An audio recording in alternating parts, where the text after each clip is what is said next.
Hi, my name is Nathalie Faulk, and I use they, them pronouns. And when asking as an arts administrator how I'll create a more equitable sector, I think there are a few things. The first thing being that in my body, as a black trans femme from the South, I encompass a lot of intersections. And so when I step into the room, I'm bringing those identities into the room, and thus I'm bringing my people's stories and magic and practices into any room that I walk into. I think on the systemic and like strategic level, there are a few different things that I could do.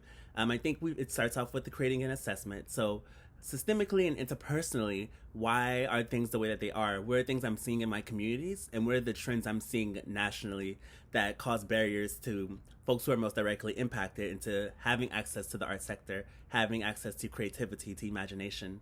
I think after you do that assessment, you create a deep analysis with a specific politic. So that politic has to include a power and tech analysis. It has to include a gender, class, and race analysis. Once you create an analysis, you then kind of have the outline or the plan of what is happening and then what you can do about it too. So having a black radical feminist, trans inclusive analysis, I know that there are certain things that the universe has set up that are barriers to us. And so after you do that, you didn't want to have an intake with your people, meeting on the local level, meeting on the regional level. What are your people desires? What do they want? What do they see happening?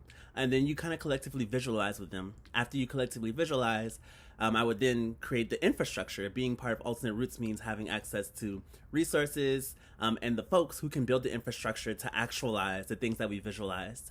And I think one of the last few things that I would do is to review, reassess, and expand. Once we see what we can do, once we see what we have gone, we take that into consideration and continue to push the edges towards expansion. So embodying the things in the person who I am and creating an assessment and envisioning and then creating infrastructure are the ways I would do that.